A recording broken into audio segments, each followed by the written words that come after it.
Well, I've had to wait a little while to get this unboxed, the Kindle Colorsoft. And I wanted to wait so I could do it here and give it sort of proper attention and talk about, well, Amazon have waited to get into color e-ink until now. E-ink have said that this latest generation of Kaleido-free e-ink screen is an improved version from the previous Kaleido-free e-ink. In this video, I'm not just going to have my first look at the Kindle Colorsoft, but I'm also going to compare it to some other e-readers with the Kaleido-free previous version. I'm surprised they haven't called it something along the lines of Kaleido-free Plus, which they have done before with the Kaleido 2 generation. And this is the Kindle Colorsoft. It's the one I'd recommend for younger readers who may be interested in content with images or comics, except for one thing.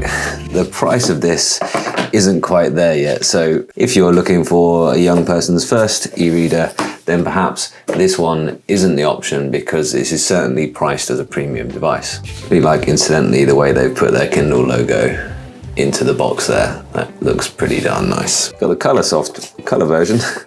And then you've got the black and white bit. I'm going to actually leave it all in the box because I am going to be gifting this to my daughter, who really does love her Kindle. And I hope that she'll get along really well with the color version as well. I love what they've done there, the beautiful shimmering color in there. Okay, that looks really, really good. So if you're like me and you know someone who already loves their Kindle, then this would be a sensible upgrade for them. But on the other hand, for a first Kindle, then perhaps I'd recommend starting with the newer black and white versions, all of which have been upgraded to the Carta 1300 screen. And I haven't tried them specifically, but I've tried a lot of devices with Carta 1300, and it is the best that e-ink can offer right now for black and white reading. Certainly, if it's just for reading novels, I'd suggest stick with black and white at this point. But anyone interested in reading comics, especially if you're on a platform as I am, like Kindle Unlimited, or you can access Comixology, then you can get a hold of a wide range of comics and really enjoy reading them on here. Now, thanks to Amazon Fire tablets, Amazon's already been refining its color content offer for years, so the platform is already really well equipped for that. But I do think certainly the basic Kindle is an excellent price point, and you should perhaps look at that.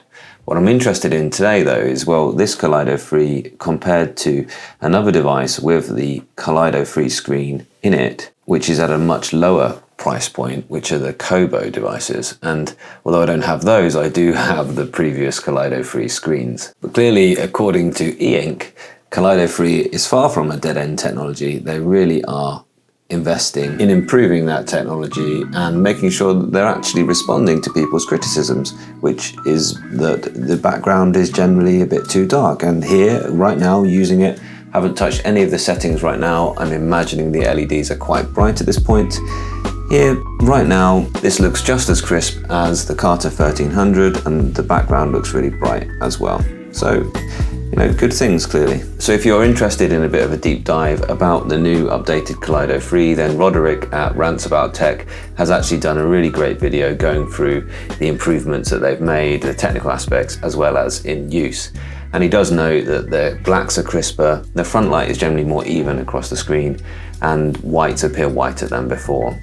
What I find when I use the Note Air 4C, which has this, is that when the lights are off, the background looks just as dark, but when the light is actually on it, or when you're in direct sunlight, it does actually appear whiter. So there is clearly an improvement. I think they've added some chemical to the backing of it, which reflects more white. And they've also increased the brightness of the LEDs and the way in which they're firing across the screen and reflecting up. So there certainly are some improvements without changing the underlying technology, giving you 300 ppi in black and white and 150 ppi in color.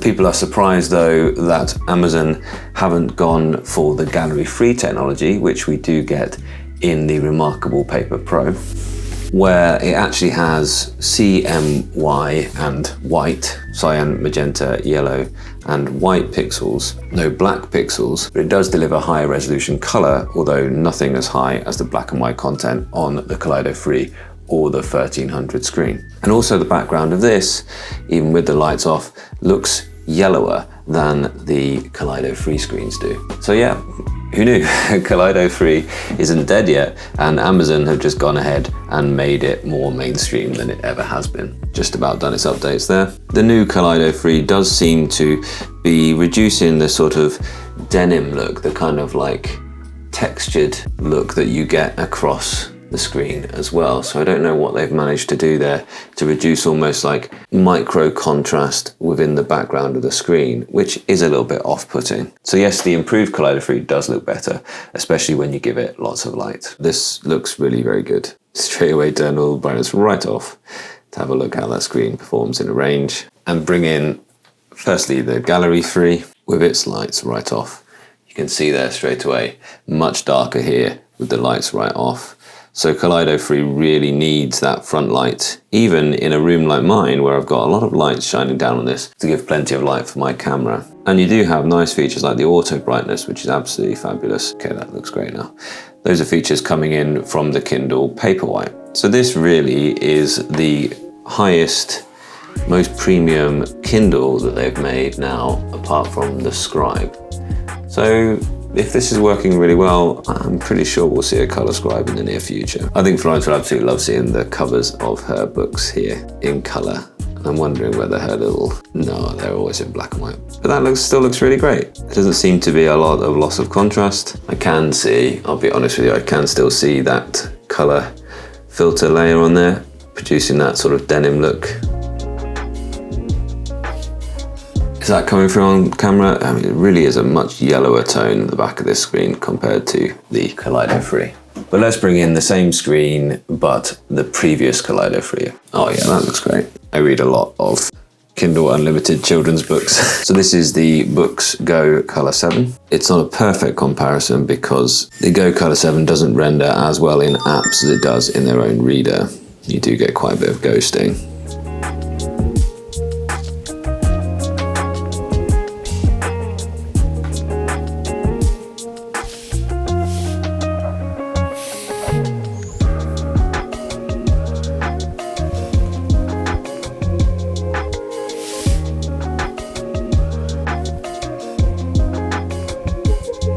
It does have a vivid colour style, which I actually think generally most people will want to leave just straight on. So that's the first for Kindle giving you actually any type of screen options at all. But I certainly think whatever the e-ink have done to improve the Kaleido 3 has been an improvement. Whether it's night and day, I'm not entirely sure, but it is an improvement. And I think now e-ink have clearly made it good enough to convince Amazon that it's worth putting into their devices.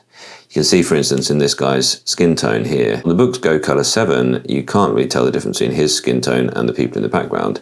You can certainly tell the difference on the Kindle Colorsoft.